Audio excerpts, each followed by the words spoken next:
আমি বলতে চাই কিন্তু বলার জায়গাটা পাই না।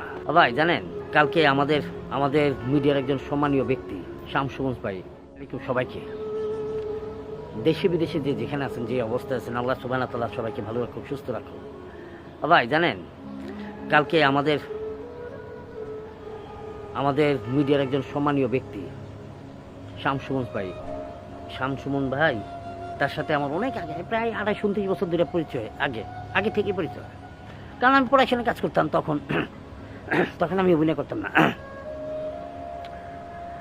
আমি বলতে চাই কিন্তু বলার জায়গাটা পাই না। দেখছেন, আমাদের সন্ধ্যা ভাই একটা কথা বলছিল, খুব সুন্দর, এত সুন্দর কথা বলছিল যে শামসুমন ভাই যে ওয়াইফ, ওনার ওয়াইফের বান্ধবী হচ্ছে আমাদের সন্ধ্যা আপা। ধরেন যে মাঝে মধ্যে ওনার সাথে কথাবার্তা হইতো বা কথাবার্তা হইতো, চ্যানেল আই গেলে, উনি একটা চ্যানেল, আমাদের সুমন ভাই চ্যানেল আই জব করতো, ওই চ্যানেল আই দেখেন এত বড় একটা চ্যানেল, দেখেন যে সে তখনও চ্যানেলেও তাকে, মানে চ্যানেল থেকেও সে কখনো বলতে পারতো না যে আমার একটু অভিনয়ের ব্যাপারে কোনো ডিরেক্টরের সাথে কথাবার্তা বলে দেন। দেখেন, সে এটাও চায় না, কিন্তু তার ভিতরে একটা আক্ষেপ ছিল, সেটা কিন্তু সন্ধ্যা আবার বইলা দিচ্ছে, তার সাথে আলোচনা হয়েছিল আজ থেকে 2 মাস আগে।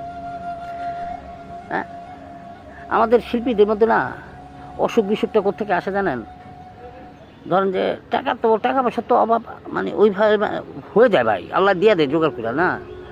কিন্তু ধরেন যে কর্মটা করছি দীর্ঘদিন ধরে, হট করে ছেড়ে তো আর দিই না। এই যে আজকে 4 মাস ধরে ঘরে বসা, টুকিটাকে হালকা পাতলা কাজ করছি তো ভাই। মানুষ, শিল্পীদের মনের খোরাকটা কি জানেন? অভিনয়। এই অন্তরের খোরাক, পেটের খোরাক না। আমি পেটের খোরাকের জন্য, আমি যদি অনেকবার বলছিলাম যে পেটের খোরাকের জন্য কিছু যদি চাইতে হয়, আমার রবের কাছে চাইবো, আল্লাহর কাছে চাইবো, ঠিক না? তা আমাদের ছন্দা আপার কাছে উনি যখন বলছে আমরা কেউ এখন অভিনয়ের জন্য ডাকে না, মিডিয়াটা যেন কীরকম হয়ে গেছে গা। আসলে এই আমাদের মতো না শিল্পী আস্তে আস্তে, এত জনপ্রিয় শিল্পী, এত ভালো একটা মানে অভিনয় জানেন তার নাই, ভুলায় মিশা যাইতেছে। আমি হয়তো কোনদিন চলে যাবো গা, আমার নাম গন্ধ থাকবে না, মরার পরে স্বামী কদর বাড়বে। আজকে আমার সুমন বাইরে কেউ চিনত না, অনেকটা বছর হয়ে গেছে, আমি জানি না, মিডিয়াতে অনেক বছর হয়ে গেছে তার, মাঝখানে অভিনয় করা বন্ধ হয়ে গেছে, তার ছেড়ে দেয় না, মানে মিডিয়ায় ওনারা ছেড়ে দিছিল মনে হয়। যখন উনি মারা গেল, ওনার কদরও বাড়লো। ফৈদি ভাই একটা কথা কইছিল না, বলছিলাম না, আমাদের হুমায়ুন ফৈদি স্যার একটা কথা বলছিল, সম্মানীয় কথা, যে আমি হুমায়ুন ফৈদি জীবিত থাকা অবস্থায় সম্মান পাই নাই, আমি মরে যাব, সমাজে আমার কদর বাড়বে, আর আমার 21 পদকটাও ঘরে চলে যাবে। ঠিক সুমন ভাই যে জিনিসটা হইল, যে উনিও মারা গেল, সব শ্রেণী মানুষ আসলো তাকে দেখতে। যখন জীবিত আছিল তখন কেউ তার খোঁজ খবর জিজ্ঞেসও করে নাই, কাছের মানুষ ছাড়া, খুব ক্লোজ মানুষগুলো ছাড়া।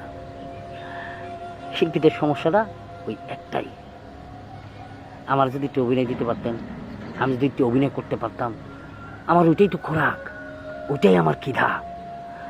আর ওইটাই যখন আমার মধ্যে নাই, ওইটাই যখন আস্তে আস্তে আমার মিডিয়া থেকে উড়ে যাচ্ছে, অযোগ্য শিল্পীদের কারণে, কিছু অযোগ্য শিল্পীদের কারণে, বুঝুক আর না বুঝুক, ডিরেক্টররা নিয়ে নেব, কি কারণে নেয় আল্লাহই ভালো জানে। সুমন ভাই, রমজান মাস, সিয়াম সাধনার মাসের শেষের সময় আপনি মারা গেছেন। আল্লাহ সুবহানাহু ওয়া তাআলা আপনার পরিবার পরিজনকে ভালো রাখুক, সুস্থ রাখুক, সহি সালামতে রাখুক, এবং আপনি যে নাই, তাদেরকে ওই জিনিসটা যেন না বুঝতে হয়, সেটা যেন আল্লাহ সুবহানাহু ওয়া তাআলা তৌফিক দান করে। সুমন ভাই, আল্লাহ আপনাকে জান্নাতুল ফেরদৌস দান করবেন, সবাই ওনার জন্য দোয়া করবেন, আমিন। আর এই ভিডিওটি একটু বেশি বেশি করে ছড়াই দিবেন। আসসালামু আলাইকুম ওয়া রাহমাতুল্লাহি ওয়া বারাকাতুহু।